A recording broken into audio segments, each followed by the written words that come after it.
Hi everybody, this is Vaughn with Sweet Rocks Crystal Healing. This is episode 5 of my driving talk. If you haven't already done it yet, go ahead and hit that subscribe, hit a like on there, and go ahead and share it. Today's message is actually pretty profound. Kind of a series of events that happened over the weekend that just kind of reawakened me in a sense, rebirthed something new in me, and it's pretty profound, kind of how things unfolded in my life, and how I kind of came across some new information about stuff that only edified my many years of research on the topic. But before I get to that, I'm just going to give you an update where I'm at. I love what I do. I love creating things with crystals, and I love working with them. I very much enjoy that I get to embody the use of these amazing tools that are given from Gaia for us to help us in our spiritual ascension. And so I am absolutely amazed at everything that is unfolding right now. Like, when I say we are in a time of instant manifestation, I quite literally mean that. And I love sharing my experiences and how this is working for me. And my goal is to hopefully inspire you guys to kind of open your eyes a little bit more and kind of broaden that horizon of understanding, broaden that perspective that you think you know, and challenge that idea that maybe there's more to this as we're learning along. But my drive today, this episode, is going to be a bit longer because of the information that I'm going to pack into here. But I got a long drive. I'm headed to Utah. I'm ready to go pick up my 4-year-old. Oh man, I am so excited to get her. I've missed her so much. It's been 2 weeks since I've seen her last, and it's just it really is hard for me emotionally, and as a dedicated father, to be separated from this amazing child that it's just incredible, my experiences, but which is ironic because everything that's been unfolding in my life is talking about is reminding me how to be present. And how being present is how we can give love from an overflow. The more that we choose to be present right here, right now, I am that I am, Yahweh, I am that I am. You know, when we learn how to embrace being present, it's amazing what unfolds in our lives when we can enjoy even the smallest of things. And I'm gifted to have the experience of a little starseed right now. She is literally a beacon of light and love, unconditional love. And I came to the realization that because children don't have a past to pull on, they don't have a past to associate with, they are the pure, raw essence of joy and happiness and abundance and everything that we desire as adults. Because children haven't been beaten down by the world with their experiences in life, they choose to see the world right here, right now. And some of us that are so trapped in everything that we've been taught our entire life, we forget what it means to be present. And I think that was the main objective to this big mass deception that we're undergoing, and how it's crumbling, is people are beginning to remember. But when I live through my daughter's eyes and I perceive the world in the way that she sees it, I see this world as a beautiful, magical, wonderful place to exist in. Like, this is the best time to live, is right now. And I'm so thrilled that I get to do this again. Now, I'm going to pedal back a little bit in this. My oldest daughter, it was a rough situation for me. It was a huge learning curve. It was, I'll start at the beginning.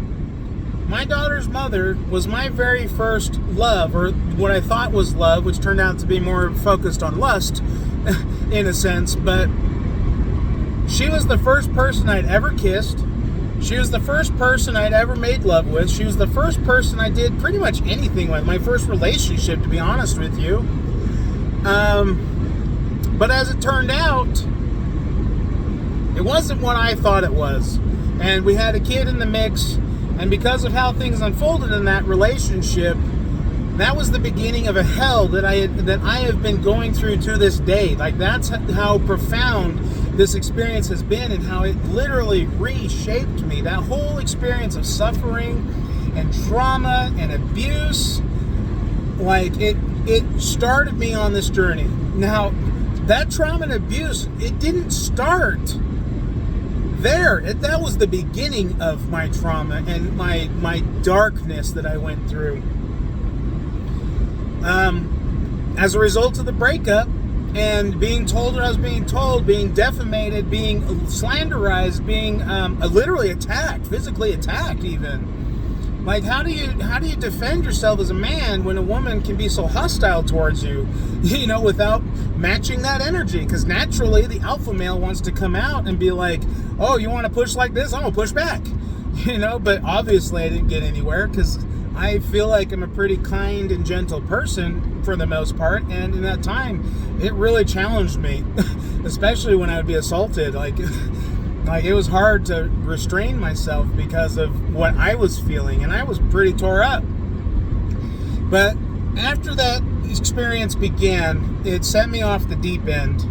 I got really involved in I started just living my life fearlessly, in the sense that I don't care if I die.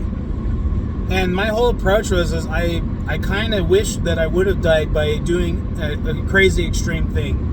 I got into motorcycles, and I got into bullet bikes, and I got into the exhilaration of speed and running from cops and doing all sorts of things that I shouldn't have been doing. Putting myself in harm's way is really what came down to it.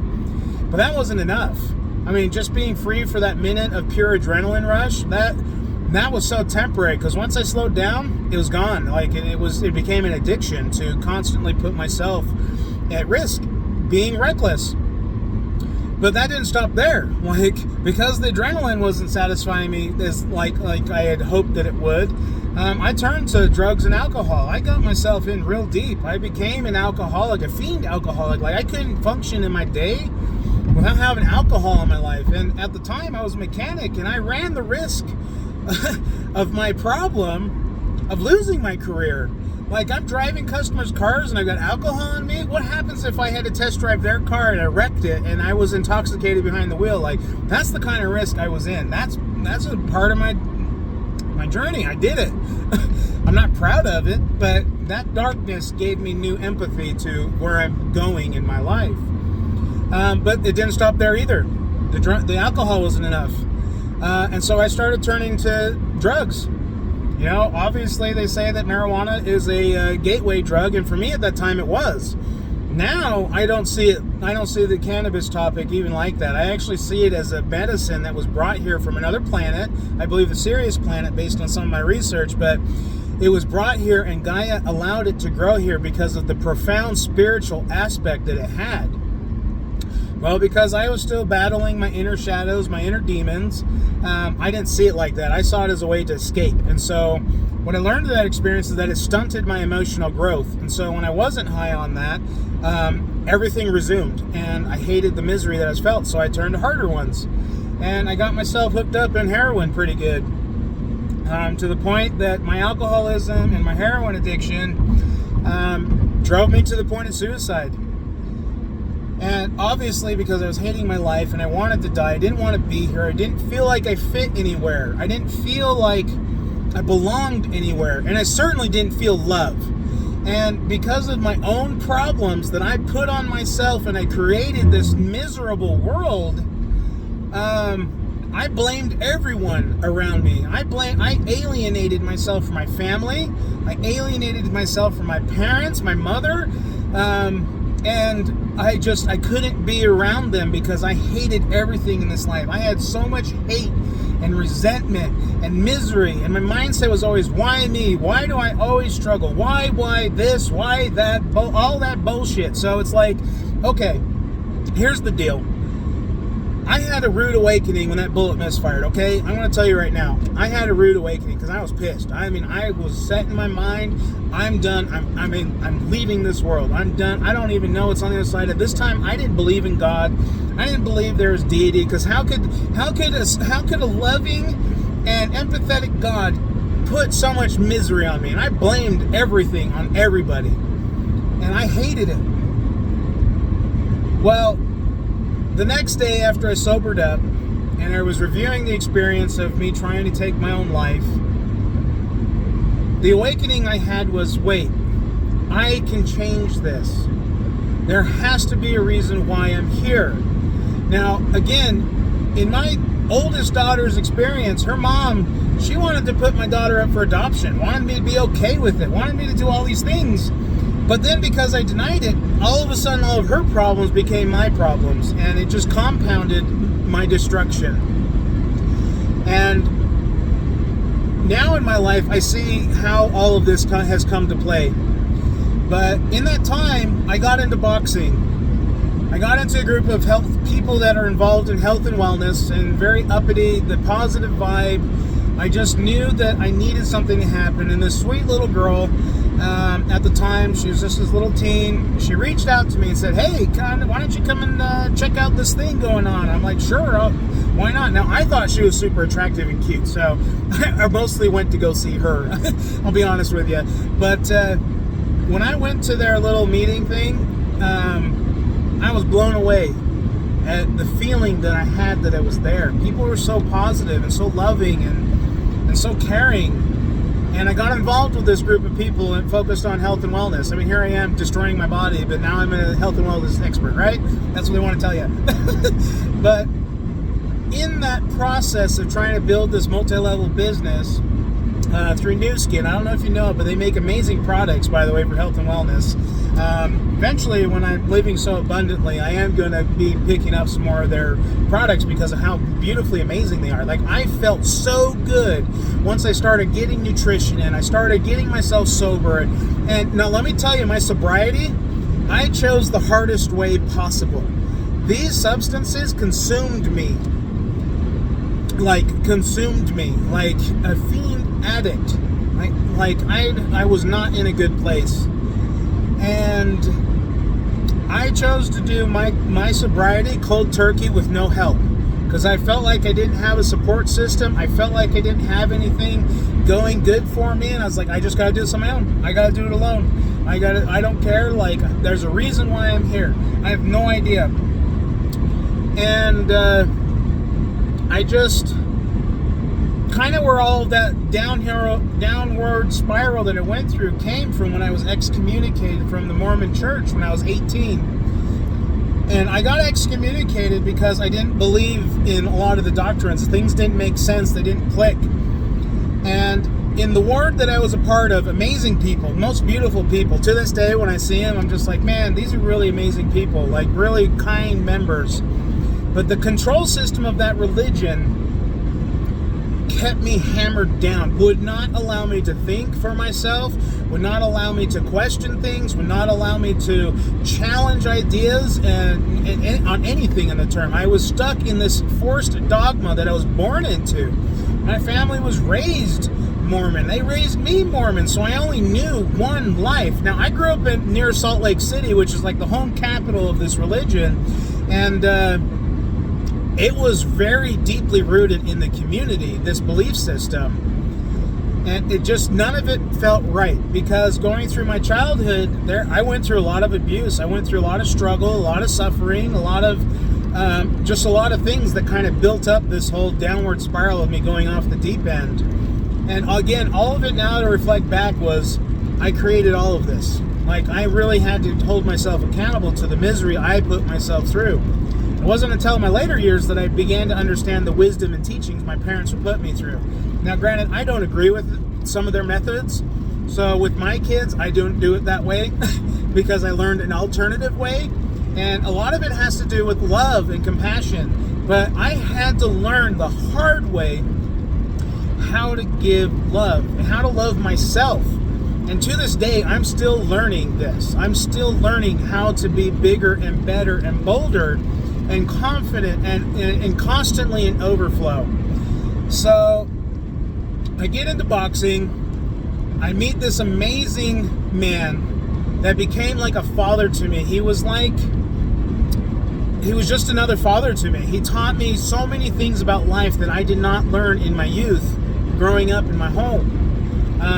Because there was a lot of dogma that I had to follow, these rules that didn't make any sense and didn't resonate with me. And I was just like, I don't agree, and I was forced to deal with it. This is just how it is, black and white, cut and dry. But this man saw potential in me. He saw my struggle, and he saw the heart that I carried, and he knew that my heart was real. He knew I was a first player character in a sense. And so what did he do with all of his other boxing kids that he brought in off the street, the homeless people, the ones that wanted to be something? He gave them an opportunity to become something more than they could ever imagine. And it wasn't about learning how to fight because I wanted to pummel people. I had anger problems. I lashed out in violent tantrums. I would get blackout rage angry, and I would really hurt people. Now, I never started the fights, but I definitely finished them. I was bullied in school, and I nearly killed a kid in school with my bare hands because of my rage that I was carrying on me. And it was just a dark time. So as I'm going through my boxing, I wanted to learn how to control my anger. That was my objective. What I took from my boxing later was how to be a respectable man, was to be kind to others, he taught me so many life lessons in my experience of pushing myself to wit's end in this training because I wanted to become something. And he showed me a way in my life I will never, ever forget. Now, my boxing coach is world known. His name is Lenny Woodall, and he's out of England. He sent his son, Richie Woodall, to the world title welterweight 3 times, undefeated. He's trained gold medal athletes. He was Green Beret. He was Secret Service to AC/DC and the Queen of England. This guy knew how to protect and fight and guard and be amazing. And it was through all of his life experiences that he passed down this knowledge and wisdom to me. And I took that to heart. Every single teaching he taught me. Now, I don't know if you've seen the movie Rocky with Sylvester Stallone, but that boxing coach that's in is Rocky's coach with the black beanie and he's smoking all the time. That is the character that was portrayed for my boxing coach. That's him. So just to give you an idea of my coach and what he meant to me. Now, I don't typically mourn for people that pass away. But when I got the news that he had died, old age, wasn't because of anything else, it was old age. And at 70 years old, his hands were lethal weapons. He had to get strip searched to go on an airplane because he actually carried weapons on him. His hands were lethal registered weapons. Kind of funny because he's, an elderly man, but he did not carry it. Let me tell you, that guy can punch. He has hit me so hard. Taught me how to protect my face. Get your hands up, get your hands up. It's just be on guard, dance with your partner, learning how to flow. I learned all of this through boxing. I learned how to synchronize my left and my right side. I learned how to find balance. I learned how to control my emotions. I learned how to harness my frustrations in a positive way. I learned all of these things through my boxing experience. Well, shortly after that, I got into personal training, and I really made a profound impact for people to helping them with their weight loss journey. In my journey boxing, I dropped 125 pounds in 7 months. That's how committed I was to fixing myself because of my suffering that I put on myself. And it was through him that I started seeing the misery I put on myself. And after I ended being a mechanic, went out being a chef, and I took all of that rigid, stern training and I applied it to my kitchen because that's how rough some of my cooks were. And we grew together. We bonded. We created this brotherhood that was amazing. I will never forget it. I commend every single one of the cooks out there in the food service industry. Go get it. You guys are amazing, and your work is greatly appreciated. Anyway, before I continue, hit that notification and like button, and definitely subscribe to my page. Hit that subscribe. But where am I going with all of this? Okay, I've kind of gone off on so many tangents here, but where am I going with this? I left the church because I didn't believe the church was preaching anything Yeshua was teaching. I was told at 18, because of the ward I was in, they had 100% success rate of their young men going off and serving the missions for 2 years and coming back completely changed and doing God's work. And so when I was the first one to tell them, no, I don't see a point, it doesn't fit me, I literally got pulled aside and said, you have to do this. Like, it's the only way. You have to do this. Like, you're going to damn your soul to hell. You're going to, like, the whole time. I mean, anyone that's been involved in this religion that's fallen away knows the stigma that comes with it. And not only that, the ostracization that happens when you're a part of that community. Oh, he's an ex-community. Oh, he's fallen. Oh, he's doing bad things. He's sinning. Do not let any of your kids hang out with him. Like, you know, all of the things. I mean, if you've been a part of it, you know exactly what I'm talking about. Well, they challenged me and said, well, I think you need to get closer to God. So they started giving me more materials to study. Well, because I naturally am divergent, and I'm going to do the opposite of what I'm told. That's just, I'm a teenager, so that's kind of a given, right? Like, we just do the opposite we're told anyway, because we're like, well, screw you, I'm going to figure it out myself.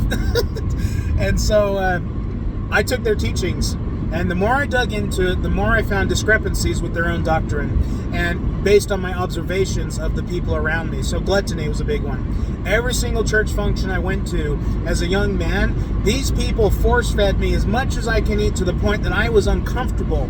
They're like, did you get enough? Eat some more, eat some more, eat some more. But yet they preach against gluttony. So it didn't make any sense. They say, oh, you can't have hot drinks. Well, what in definition is a hot drink? And they just say, oh, well, you can't have alcohol, and you can't have caffeine, and you can't have this. But here I'm seeing all these members drinking caffeinated beverages. Didn't make any sense. Contradicted everything. Chocolate's got caffeine in it, and here they are serving hot chocolate at every single function. You know, so it's like, okay, none of this makes sense. Just their own dogma that I was forced to follow. And you can't drink tea? Are you kidding me? That's a natural herb that's actually super beneficial for your health. Maybe you couldn't drink tea because it was labeled as a hot drink. And they obviously they lacked lots of understanding about the benefits of having, you know, like green tea, for instance, or white tea even, in your diet, in your system. And so all of these things, I challenged it, you know, and one of the things that crossed my mind in this was like, how do you know that you're compatible with your partner if you don't, like, what if your partner is a different kind of freak behind closed doors and you don't vibe with that? Now you're just trapped. You're trapped in this torment of a marriage, because here I am growing up in a home that I felt was very abusive and traumatic.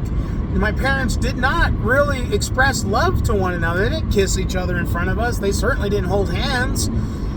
So it's like there's that disconnect, and it's like, well, how do you know I'm not compatible? Because here I am, big heart, want to love and dub and feel and touch and do all the things. Like, it didn't make any sense. So it, like, so many of their doctrines didn't make sense. So it's like, and then they would give you the roundabout way. Well, if you didn't do this, then how do you do this? If you didn't, you know, it's just like, well, I made the choice, so now what? You know, it's just like, and they're like, well, now you've damned your soul. Now you need to spend the rest of your life atoning for your sin. And I'm like, but it was a one-time mistake, you know? I learned my lesson, so what do I have to atone for? And that was the fear that was put on me because of this organization. There's so many fears that basically forced me to follow a track I didn't want to follow, a train track, you know? And so I went off the deep end. I derailed myself, like, hardcore. It was cataclysmic. It was cataclysmic. And I'm glad I survived, because I would not be here today had it actually succeeded, I assure you.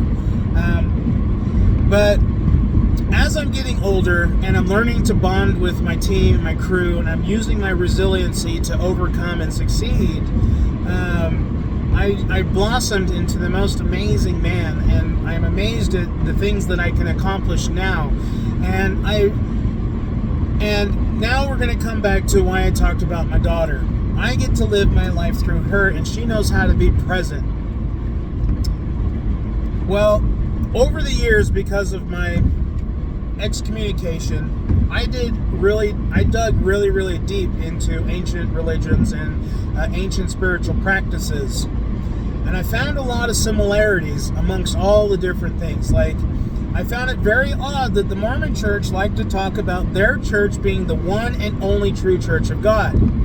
But yet, when I looked into Buddhism and started researching the doctrines and teachings and philosophies of Buddhism, I felt like theirs may have been the only one way to God, but they never said that. Their Buddhism, in my opinion, yes, it is a following religious, but I think it's more like a lifestyle. You embody it and you go within. You connect with things around you. You be centered.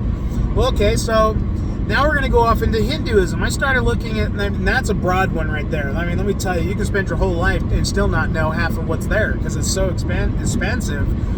But I started getting into the gist of it, and Shiva and all this other stuff, and how our soul is so divine and eternal. And again, I don't think Hinduism being like an actual religion, because a lot of their teachings are, again, about going within, the kingdom of heaven's in you kind of thing, kind of like in the New Testament of Christianity. Well, then you get into Muslim, and I read through the Quran, I read through the Torah, I read through the Bible, and I read through several editions of the Bible, and there's a lot of discrepancies between the editions, which makes me wonder the validity of the word to start with. I'm not going to get into details about it because that's not what I'm here about. I'm here about the journey of being present. So I began to see the corruption and deception at a young age, and that was because of the religious and spiritual views I started digging into.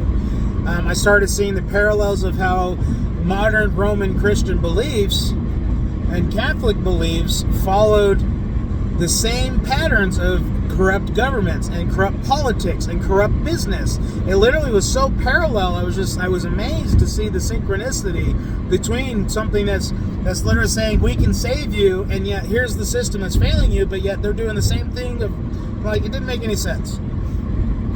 So through all of this, I learned that there was an element in all of these teachings that when you step back to the big picture, you get way back, and you look at it from like 30 miles away, you begin to see that there are some base correlations between all of these teachings. And every single one of those teachings brought me to the conclusion that if you want to save your soul, it is your responsibility to save your soul. Not to a deity, not to a corpse on a wall, not to some multiple gods. No. Do not give your power away to anything but to yourself. My whole message about any of my journey and my crystal healing is about stepping into your power and obtaining your sovereignty, your freedom, because we are truly divine beings. I've shared it in many of my videos now, how I perceive that and how I've achieved it. And it's just amazing the correlation that spirituality can exist without religion, but religion cannot exist without spirituality. And in a way, I think religion is a very profitable business, selling people on spirituality, but also controlling that. Oh, you got to pay 10% of your income, and you need to give us your house, and you need to give us all this other stuff so that we can save you, because only through us we can talk to God. No. You can talk to God. You have the ability. Our pineal is quite literally the antenna to connect to the divine source, to connect to your oversoul. So the Trinity of Christianity that I actually love this: mind, body, and soul. What does that mean? The mind, our reality, our consciousness, we control that. The body, the vehicle that we're in, how we interact with the world around us. And the soul, the Holy Spirit, the Holy Ghost. That's our oversoul. That's our higher self. That's our intuition. And the pineal connects us to all of that. And so the truth behind all of this that I've learned in my life, and I believe this wholeheartedly, I'm not trying to put it out there that you need to adjust your ways. I'm sharing how I came to being right here, right now, in the present moment. Is that when I started going within, I started feeling my emotions again. I started acknowledging that my emotions are real. I started acknowledging that my intuition is really the part that's been guiding me all of my life. See, my whole life, up to that suicide point, I shut off my intuition. I shut off my blinders. I shut off everything. Because I didn't know any better. I was told differently. I was lied to. And when I started going within, I started connecting with myself. I started feeling how my body is. I started feeling what's going on up here. I started correcting all of this. Because I corrected the mind and body, and I'm still working on the body thing. And I'll talk about that in a different story about the changes my physical body has been seeing with the help of crystals. I was able to elevate and experience a whole new reality of existence in perception. Now, perception's an interesting one, and one of my favorite people I've been able to connect with recently is Honey Golden. If you follow her page, Honey C. Golden, that's her name, and her name gets put out everywhere with everything that she does. But she made a comment that was so profound to me, it resonated, and it inspired this video, by the way. It was... I actually have my book here. I got to read this because I wrote it down. It was so profound. And I'm driving. Bear with me.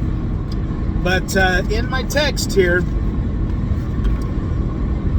she wrote, "Perception is reality your thoughts create." And I was just like, this whole time I'd already kind of had an understanding of it. I had already kind of had a knowing. But when she put it in this eloquent sentence, the light bulb clicked on, and all of a sudden I became reawakened to my own spirituality. See, I feel like I'm pretty advanced. I feel like I am, but this one thought challenged my very belief about everything, and I feel like I'm reborn again. And I'm like, cool, now I'm on a new journey. And then shortly after, I get another lady that's part of Step Into Your Community, or Step Into Your Power community, from Paula Gold. I'll give her credit to this, but she wrote the comment: cognitive dissonance can alter your perception or perspective until you're ready to see things differently. And I'm just like, what? So here I am through all my journey I've been talking about with you, how I've shifted my perspective once again and again and again. See, the learning doesn't ever end. That's what I'm trying to share with you, is the learning never ends. It's when someone tells me, oh, I'm the one that can help you, I can the one to save you. Well, now your ego's getting in the way. Now, I'm not talking ego like it's a bad thing. See, we need ego. It's when we let our ego get out of control and try to manipulate and control others, that we're worried about past and future, that we're not embodying what Yeshua taught us. When Yeshua was here, he literally taught us to be present in the moment. Now, last night I shared a video on To Step Into Your Power from John Davis on Alex Ferrari's spiritual podcast. I'm having a brain fart because I just subscribed to both of their pages on the same time, and they're kind of the same. But Into the Spirit or something, I don't know. But look up Alex Ferrari, you'll see him. He's amazing. So far I've loved everything that I've seen with him now that I've been introduced. But one of the teachings of Yeshua that he left with us is, you must become unto a child to enter the kingdom of heaven. And this is why I'm talking about my 4-year-old, is because once I started embodying being present and seeing the world through her eyes, I have noticed how I am constantly overly energetic. I can do everything I need to do, and I'm doing it in overflow. I can do so much more because I choose to be present. And I think that is the secret to saving your own soul, is being able to embody the darkness that you have experienced and choosing to see the light. I think that is really the root teaching that was left in all of these sects that are a part of the world, is that when we can get into our kingdom of heaven, it's going in here. The kingdom of heaven is in us. That was taught in the Bible on several accounts, on different editions even. You need to embrace that kingdom of heaven. How do we do it? We need to be like a child. We need to be like a child. And Yeshua literally taught us through all of his teachings that because he's in the present, he can give love to all things. He believed it. And he was liberating people. He was waking them up. He was showing that there is an other way from the indoctrination that these people were following. The control systems. He was liberating them. Yeshua didn't come here to take the power. He didn't come here to tell them, oh, I'm going to crumble you down. No, he was like, oh, we're going to go within. I'm going to show you how. Yeshua was a master yogi, by the way. He was a master yogi. So one of his superpowers I've come to find in my extensive research of it is he had such an acute sense of being able to absorb information and knowledge that at a very, very young age, I would wager no more than 12 years old, he had learned everything he could have possibly learned from his master teachers of the Essenes and the elusive sect that was preserving ancient teachings, okay? So he needed to go abroad. He couldn't get enough. He started challenging people in their beliefs because he wanted to know more. And believe it or not, he was involved with a very, very wealthy family. His uncle had monopolized the tin industry and had an international network. And so through his alias, because of this Messiah that was coming to overthrow these powers, that was what was prophesied. He wasn't doing that. He was just learning. And then he was bringing this wisdom back, and he was freely sharing it with others, showing them that you have the power too. You can do what I can do and more. And I think that as we do get into this collective consciousness of love and being present and going within and connecting with our oversoul, we are going to liberate ourselves, and that corrupt system that's left us feeling miserable, that's focused on fear, that's literally like religion literally told you, because I fell away, I damned my soul for life. I can't count the dozens of people that told me I was going to hell. I can't count how many people told me in my anger days that I was the spawn of Satan. I can't count. Like, I've lost count of all that, and I believed it. Like, I believed I had a deity in me controlling me. Like, I literally gave my power away to everything. Once I stepped into my power, I realized that no, I can create my reality. I can create my truth. I can create my story. And I choose to do this through crystals and crystal healing, because as the empath that I am, I'm feeling frequencies of all these crystals. I got turquoise here. This is a special, I love purple turquoise, by the way, and I'm going to do a Let's Talk Rocks post about it because of my crazy, profound experiences having this. And my other ring, I've got my blue tiger's eye for courage and wisdom. This ring helps me communicate with kindness, but assertiveness, to share my message and give the emphasis of love that I'm trying to share the world. And then, of course, I've got my Lionsgate talisman. I will be doing a post about how I fused a part of my soul to this to create a light armor for me to stay in the present, to help me stay in this moment of being in peace and love and prosperity and abundance. Now, I'm evolving, and it's happening very rapidly. My business has completely taken off in the last few weeks. I almost gave up on this because of the crap that I went through in my previous relationship, the mother of my 4-year-old. The experience I had just broke me. Like, I thought I knew everything about life, and to be betrayed the way that I did, I had to go through this suffering again. And so I went on this realm of celibacy. And what's interesting over the last few years is I understand now why the teachings of the scriptures told you to remain celibate. It's because that same energy we use to procreate, if we can channel it properly through Kundalini, which is Hinduistic teachings, but when we use that Kundalini energy, now we can achieve enlightenment. We can achieve expansive understanding about the soul and how powerful we are. So the last few years, been completely celibate, and let me tell you, my spiritual aspect of my life has exponentially expanded. I have so much understanding about things now that I wouldn't have ever dreamed of 20 years ago, 10 years ago. And so it's just been incredible. But there's a couple notes I wanted to leave with you guys at the end of this that were so profound to me. And again, a lot of these came from John Davis. And I just subscribed to his page, and I'll make sure I tag him in this because I love everything he talks about. He's like a big, giant, lovely teddy bear like me. I love that man so much. But one of the things that was profound to me was fear is where the dogma lies. And dogma is fear. The next one that was powerful to me is faith equals belief.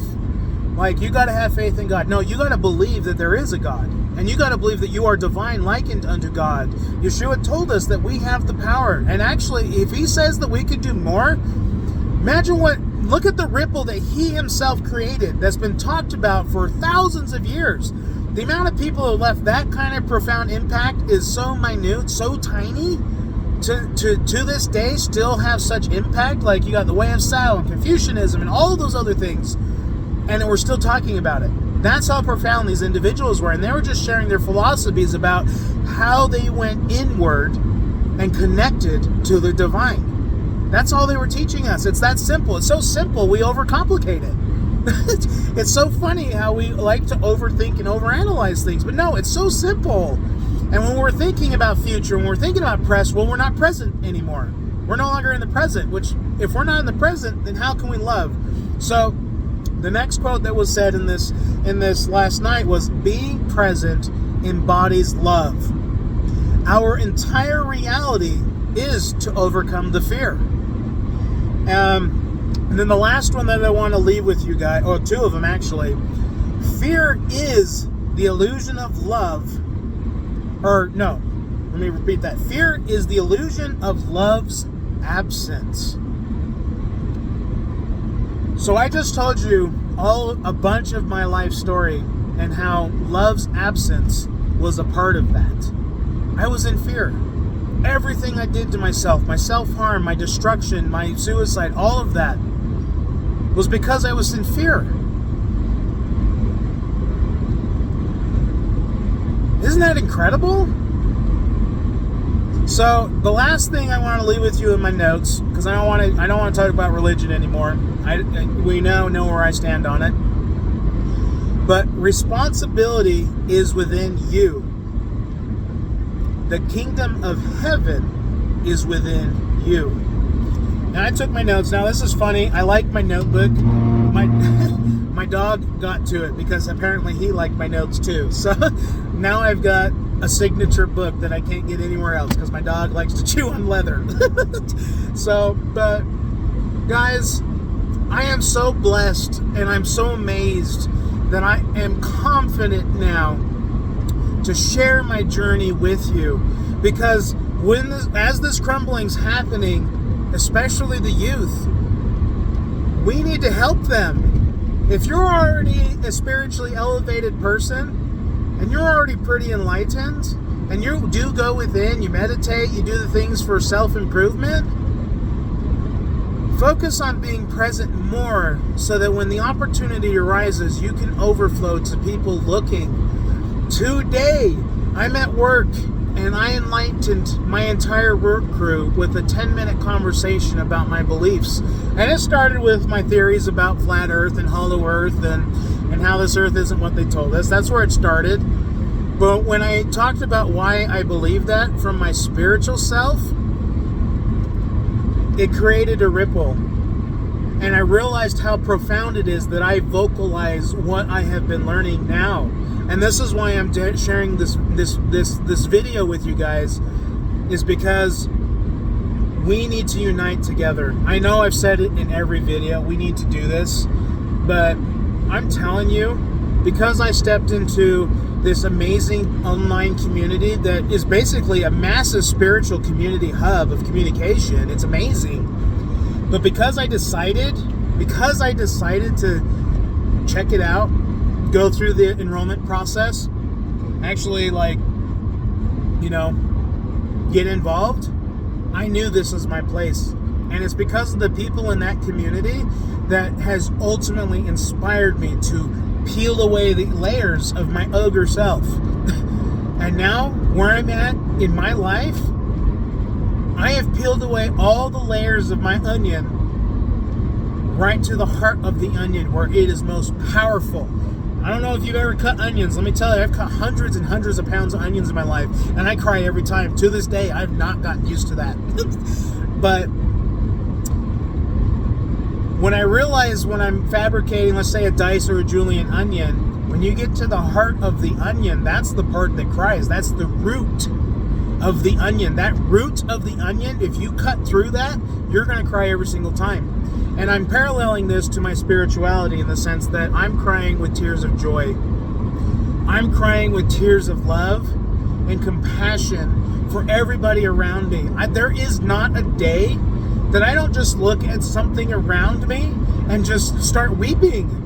I feel like my grandmother, where she would just get in the bathroom and start praying to God and connecting to her highest self, and she would be sobbing the entire time. That resonated with me all through my life. As a little kid, I saw this, and I thought she was sad, because that's what I was taught. Crying means you're sad. No, my grandma was literally like, I am so happy. That has always stuck with me. And I am just... There isn't a day that goes by that I'm not brought to weeping tears of the beauty that's around me, that I'm not grateful. When I'm feeling low and I'm not in overflow, I immediately bounce back when I start going within and start saying thank you for the things that I have. Thank you for the apartment that I'm in. Now, I don't like paying the rent there. I think it's criminal what I'm paying, but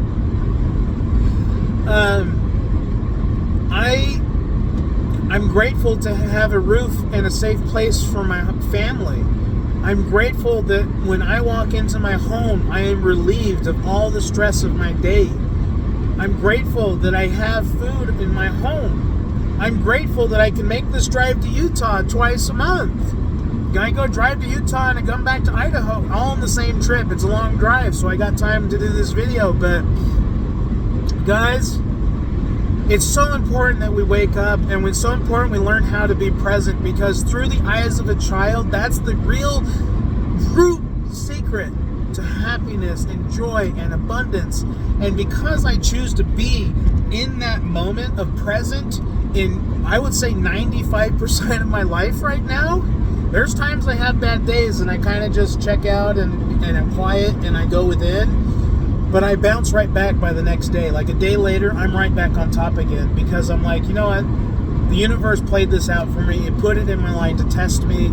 And because I chose to focus on the love and the gratitude of the trial, I choose to say thank you for this experience, because I'm learning a lot from it. Immediately, I'm overwhelmed with love again, and I'm back into that overflow state. But let me assure you, it's taken me 37 years to figure this out. I've experienced this life 37 years from the day I was born to now. And I'm still learning. I'm still growing. I still feel like I'm a child in the concept of everything that's been unfolding for me. And it's glorious. It's glorious. I am so excited to see how the rest of my onion unfolds. So have a wonderful night, guys. Enjoy my drive and talk today. If you have not already done it, help this message get out. Hit that subscribe. Hit the like, help me get in that algorithm so people can find me, because I believe truly that I can touch people and help heal them. I believe this. I believe that through my love, I can impact the masses. I've had this in my head for many, many years that I was meant to come here and do something big, and I'm ready. This is the beginning of my journey, and I'm bringing you along with it on every drive that I do. So hit that like, help me get in that algorithm. I love you guys so very much. I'm grateful to be a part of you, and I look forward to meeting all these beautiful souls that are bound to come into my way. Because like a boat, the boat does not push the water flows around the boat. And I now see the world like that. Rather than being the boulder in the river, I am now the leaf floating on top of the river, going with it. And I can't sink. I'm floating on top. I'm coasting along, and I'm happy, hunky-dory. I live in my little dream world. So anyway, I'm about to Utah now, and I'm going to be picking up my daughter. I'm so excited. I get to pick up my daughter. Oh my gosh, I miss her so much. I cry every time I get her, because I'm like, I very much dislike getting her back, but I know she's got to have time with her mom too. It's just as important. Man, it's hard, but I love it, and I look forward to it, and it only strengthens my bond with her now. So have a great night, guys. Stay tuned for my next video. I hope to see you all again, and I hope to see some comments. Please, if you have an opinion, share it. I want to hear it. And if you like my jewelry, get on my website. It's www.sweetrocksroxhandcraftedjewelry.com. That's where you can find my stuff. Have a great night. I love you guys, and we'll talk to you later. Until next time.